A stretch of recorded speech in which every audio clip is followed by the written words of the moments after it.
ये धारावाहिक साहित्य अकादमी द्वारा पुरस्कृत उपन्यास दीवारों से पार आकाश पर आधारित है। इसे धारावाहिक का रूप देने के लिए लेखक की अनुमति से इसमें कुछ जरूरी बदलाव किए गए हैं। समाज में स्त्री के अधिकार की आवाज बुलंद करते इस धारावाहिक के पात्रों का किसी भी जाति, समुदाय, भाषा या व्यक्ति से कोई संबंध नहीं है। प्लीज इस शादी करो मुझे, प्लीज पापा। मैं प्रॉमिस करती हूँ कि मैं आदित्य से कभी नहीं मिलूंगी। आदित्य भाई, एक बार खुद आप अपने से मेरे घर आए थे, लेकिन मैं चाहता हूं कि इस बार आप फिर से आएं मेरे बुलावे पे, क्योंकि मैं बात को बढ़ने नहीं देना चाहता। अरे मैंने तो मम्मा को ये भी कह दिया है कि चाहे मुझे ये घर छोड़ना पड़े, पर मैं वो प्रोजेक्ट जरूर करूंगी। देखो, तुम अगर चाहो तो मेरे घर पे आकर रह सकती हो।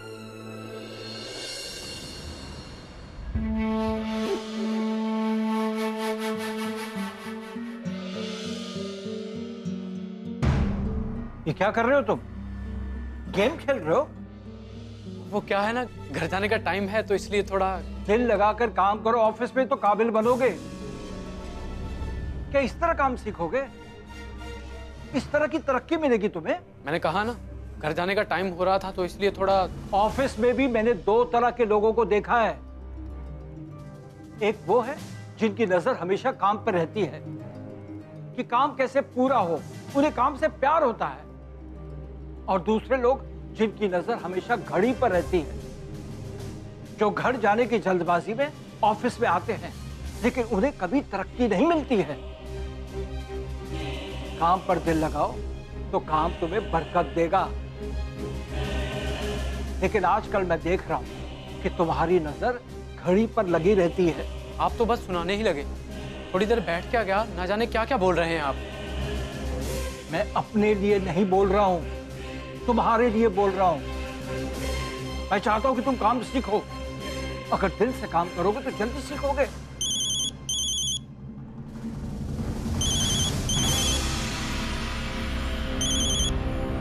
जय श्री कृष्ण। जय श्री कृष्ण जजमान। हाँ सुनाइए पंडित जी। ललिता बहन से मेरी बात हो गई है, मुझे नहीं लगता कि कोई अड़चन आएगी शादी में। जी पंडित जी, आप लोग कब आ रहे हैं? यही बताने के लिए तो फोन किया है।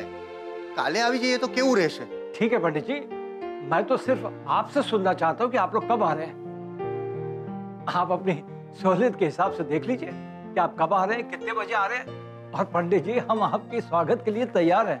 देखिए जजमान, मैं जिस मुहूर्त की बात कर रहा हूँ वो मुहूर्त भी जल्दी ही है, और ये बात तो जितनी जल्दी पक्की हो जाए अच्छा है। जी पंडित जी, चाहता तो मैं भी यही हूँ। ठीक है, तो कल उन लोगों को लेकर मैं घर आता हूँ, आमने सामने बैठकर बात कर लीजिए ताकि मुहूर्त की बात पक्की हो जाए। પછી कोई टेंशन नहीं। जी पंडित जी, તમે લોકો ક્યારે આવશો? કાલ બપોરે। सरस पंडित जी, मैं आप लोगों का इंतजार करूंगा। जय श्री कृष्ण। जय श्री कृष्ण।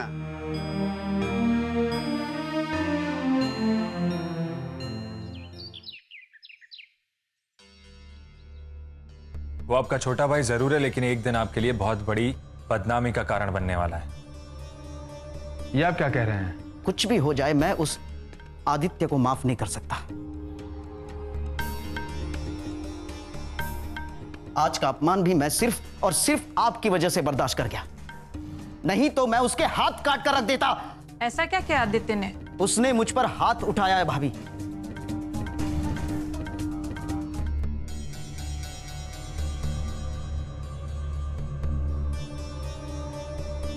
मुझ पर, विशाल पटेल के भाई पर हाथ उठाया है उसने।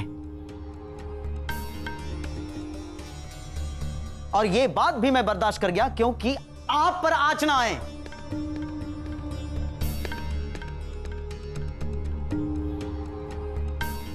आइए आइए मिस्टर आदित्य, आइए।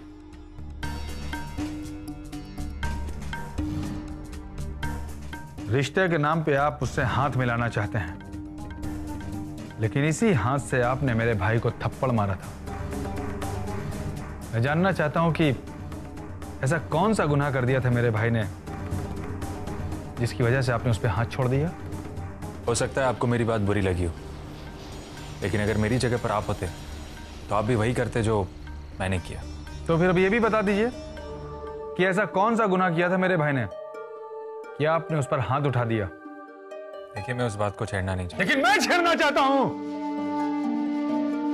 मैं जानना चाहता हूं कि आखिर मेरे भाई ने ऐसा कौन सा गुनाह कर दिया था जिसकी वजह से आपने उस पर हाथ उठा दिया। मैं पूछता हूं, आपको क्या हक है मेरे भाई पर हाथ उठाने का? इसे हिमाकत समझो या जुर्रत? सरेआम सबके सामने कॉलेज में आपने मेरे भाई पर हाथ उठा दिया और अब उस बात को टाल रहे हैं, उस बात को पूरी नहीं करना चाहते। मिस्टर आदित्य, मैंने आपको यहां पर इसीलिए बुलाया है क्योंकि मैं मामला पूरा जानना चाहता हूं कि आखिर बात क्या है। बताइए मिस्टर आदित्य, बात आपकी ओर से शुरू हुई थी तो मैं चाहता हूं कि बात पूरी आपकी ओर से हो। अनिकेत को तो बहुत कुछ बुरा भला कहा आपने, अब जरा अपने बारे में भी तो बताइए कि उस कॉलेज से आपका क्या रिश्ता है? क्या करने जाते हैं उस कॉलेज को आप? देखिए, आप भी उसी रास्ते पे चल रहे हैं जिस रास्ते पर आपका भाई जा रहा है। आप आखिर सच बताना क्यों नहीं चाह रहे हैं? सुनना चाहते हैं आप? सुनना चाहते हैं सच्चाई तो सुनिए। कॉलेज में पढ़ाई से ज्यादा बदले का खेल खेलने जाता है आपका भाई, और इस खेल को खेलते हुए उसने एक लड़की को बदनाम करने की कोशिश की, और यह मैं हरगिज बर्दाश्त नहीं कर सकता। किस लड़की की बात कर रहे हैं आप? आपको मालूम है कि मैं किस लड़की की बात कर रहा हूं। मैं वसुधा की बात कर रहा हूं, जिससे आप अपने भाई अनिकेत की शादी करवाना चाहते थे। ओह, वसुधा। उसने शादी करने से इनकार कर दिया तो अनिकेत ने बदला लेने के लिए उसे बदनाम करने की कोशिश की। किसी लड़की के दामन पर दाग लगने का मतलब समझते हैं आप? काश आपका भाई समझता। मैं तो सोच रहा हूं कि कहीं उस लड़की की बदनामी की वजह आप तो नहीं है, क्योंकि मुझे ऐसा लगता है कि कॉलेज का चक्कर आप उसी की वजह से तो नहीं लगाते हैं। हाँ, क्योंकि हम दोनों अच्छे दोस्त हैं। और शायद उस लड़की ने अनिकेत के साथ शादी करने से इनकार किया तो उसकी वजह आप थे। यह हो सकता है कि आपकी दोस्ती रही हो। नहीं, उसकी वजह है उस लड़की के सपने। वो पायलट बनना चाहती थी और इसीलिए वो शादी ही नहीं करना चाहती थी, और मैं चाहता था कि उसका वो सपना पूरा हो। लेकिन अनिकेत के बदले की आग ने वसुधा के सपनों को जला डाला। वसुधा शादी करके आपके घर की बहू तो ना बन सकी, लेकिन अनिकेत ने बदला लेने के लिए उसके पिता के दिमाग में शक की ऐसी आग बोई, उसके पिता ने उसकी शादी कहीं और तय कर दी। और आज मैं वसुधा के सपनों को टूटते हुए देख रहा हूं, उसकी ख्वाहिशों को उजड़ते हुए देख रहा हूं। दूसरा सच ये भी है कि मेरा इस्तेमाल करके अनिकेत ने वसुधा को बदनाम करने की कोशिश की। अब इस बात का अफसोस अनिकेत को हो या ना हो, लेकिन मुझे जिंदगी भर अफसोस रहेगा। मेरी दोस्ती की वजह से वसुधा के सपने टूट गए।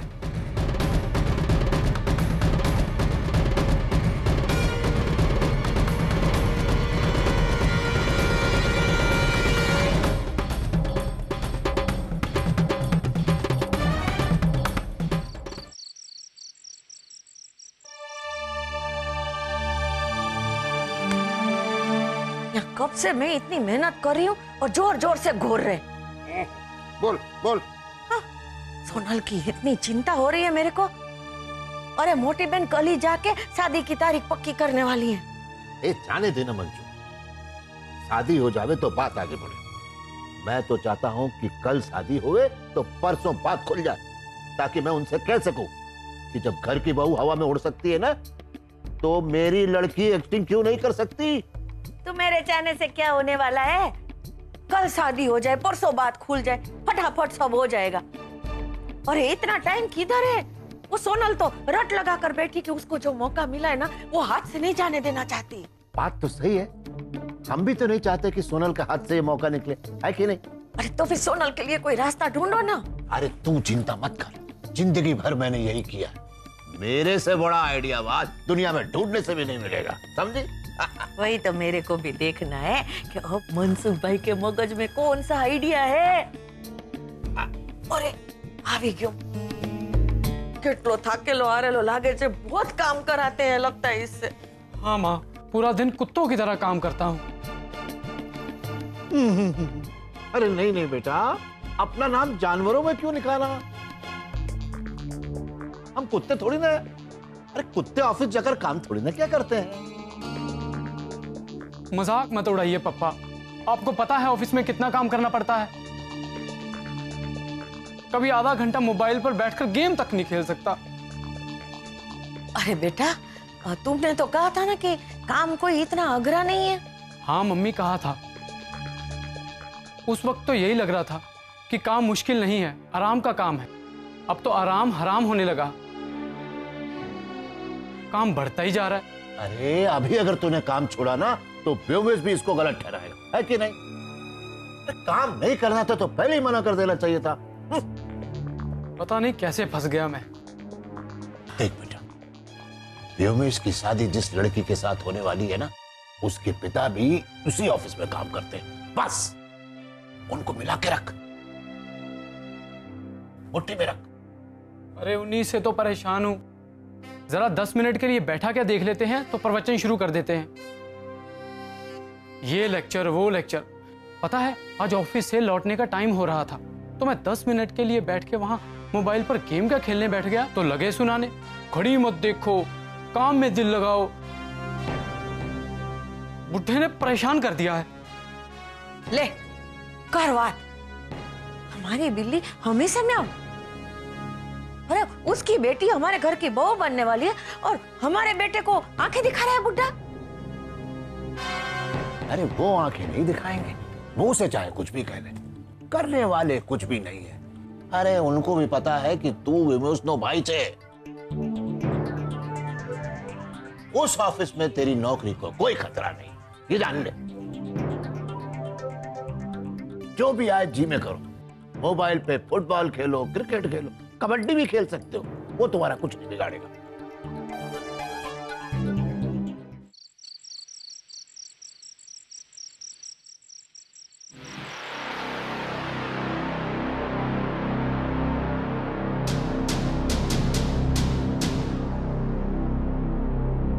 पता नहीं कहाँ रह गए तेरे पापा। हर रोज तो शाम को आ जाते हैं। आज सुबह में जल्दी चले गए, नाश्ता तक नहीं किया और कल रात को खाना तक नहीं खाया। पता नहीं कहाँ रह गए आज। पापा आ जाएंगे मम्मा, आप इतनी चिंता मत कीजिए। कैसे चिंता न करूं, तू भी ना। अरे आ गए आप। आपको इस बात का भी पता है कि घर में लोग हैं और वो सब आपका इंतजार करते होंगे। आज सुबह में भी जल्दी चले गए, नाश्ता भी नहीं किया। हर रोज तो शाम को जल्दी आ जाते हो, आज रात हो गई। थई शू गयो छे तुमने? हाँ, कुछ खरीदारी करनी थी, मार्केट चला गया था। तो खरीदारी कल भी तो हो सकती है ना। कल के लिए ही खरीदारी करने गया था। ठीक है चुटकी, तू जा, इनके लिए पानी ले आ और कुछ मीठा भी ले आना। ठीक है, अभी ले। आपकी नाराजगी की वजह से बच्चे कितने दुखी और परेशान है, इस बात का आपको एहसास भी है। अब जब आपका फैसला मान ही लिया है तो किस बात को लेकर आप नाराज हो? थई शू गयो छे तुमने? हाँ ठीक है निर्मला, अब उस फैसले पर अमल करने का वक्त आ गया है। दरअसल पंडित जी का फोन आया था, कह रहे थे कि कल लड़के वाले पूरे परिवार के साथ आ रहे हैं। कल सामने बैठकर शादी की सारी बातें तय हो जाएंगी। क्या सोचने लगे? हाँ?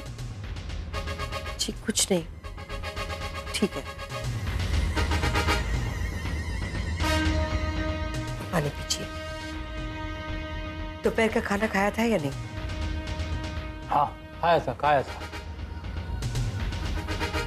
मेरी समझ भी नहीं आ रहा इस शादी को लेकर तुम लोगों को इतनी दुविधा क्यों है? किस बात की परेशानी है? बासु तो कह रही थी कि इस शादी को टाल दीजिए। पप्पा दरअसल दीदी को पता लग गया है कि उनके घर में बहू या बेटे को बाहर जाकर काम करने की इजाजत नहीं है। अभी तो उन्होंने शर्त मान ली है, लेकिन कल को अगर शर्त से पलट गए तो हम क्या कर पाएंगे? इस बात को मुद्दा मत बनाओ। हमने उनके सामने शर्त रखी थी और उन्होंने मान ली। अब क्या करो? स्टैम्प पेपर पर लिखवाओ उनसे। सदियां लगेंगी इस समाज को बदलने में, जब किसी भी रिश्ते को सही दृष्टि से देखा जाएगा। लेकिन विडंबना तो देखो, माँ बाप को अपने ही बच्चों में खोट नजर आने लगता है।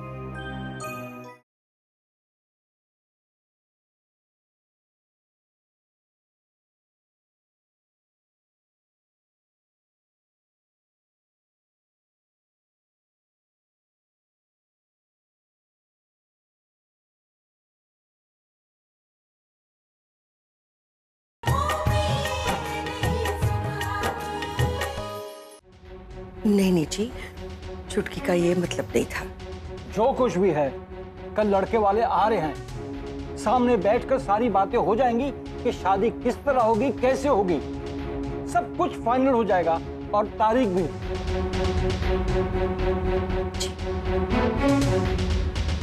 पिछली बार जब वो लोग आए थे तो वासु चुपचाप अंदर चली गई थी और उन्होंने भी उससे मिलने और बात करने की कोशिश नहीं की। लेकिन कल हो सकता है कि वो लोग वासु से बात करना चाहें। वैसे कल कब आ रहे हैं वो लोग? दोपहर को 2 बजे। और वासु से कह देना कि कॉलेज ना जाए, उसका यहाँ होना बहुत जरूरी है। जी कह दूंगी। તમે હાથ પગ ધોઈ લો, હું જમવાનું ગરમ કરું છું। વસુભાઈ,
हाय।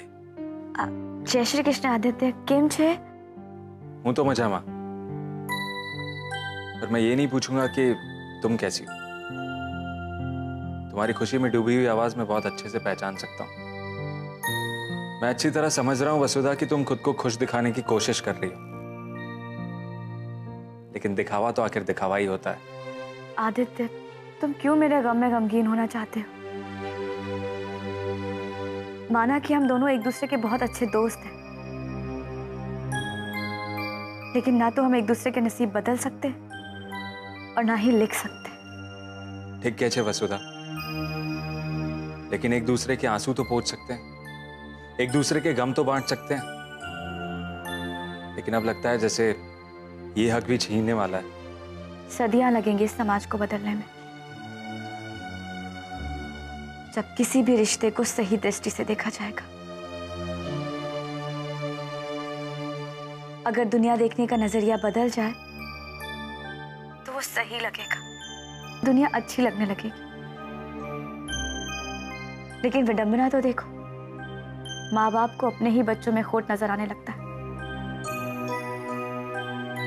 दिल के करीब रहने वाला इंसान बुरा नजर आने लगता है। कितना अजीब है ना ये सब कुछ। वसुधा, हम लोग कल कॉलेज में मिलते हैं, मैं आऊंगा तुमसे मिलने। तुम मेरा गम बांटना चाहते हो, लेकिन कभी कभी गम बांटने से भी हल्के नहीं होते आदित्य।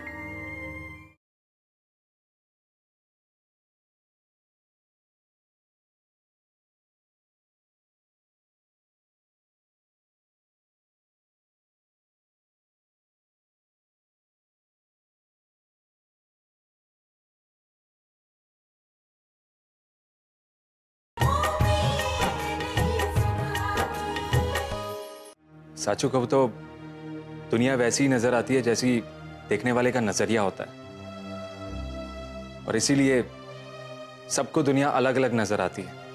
सही कहा तुमने आदित्य, लेकिन ये भी तो है कि कभी कभी पराये अपने जैसे लगने लगते हैं और अपने परायों जैसा बर्ताव करने लगते हैं।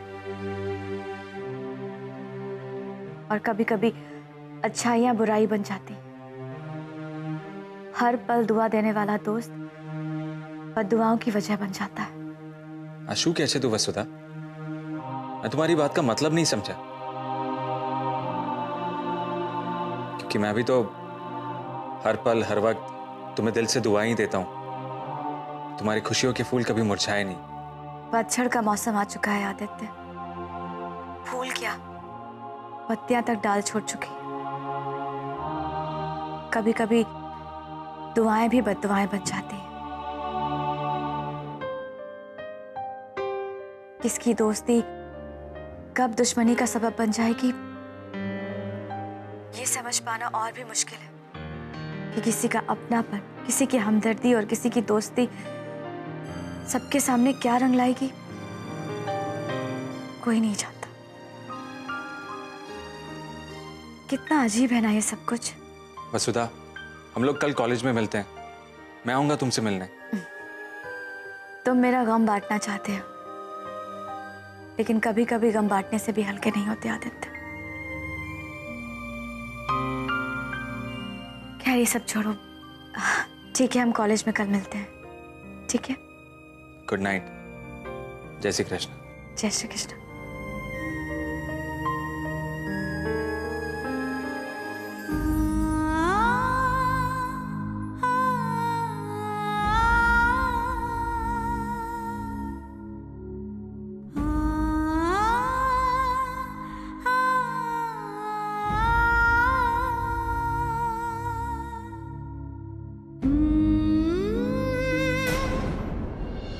अगर तुम घर में सबको खुश देखना चाहती हो तो अपने आप को समझाना होगा।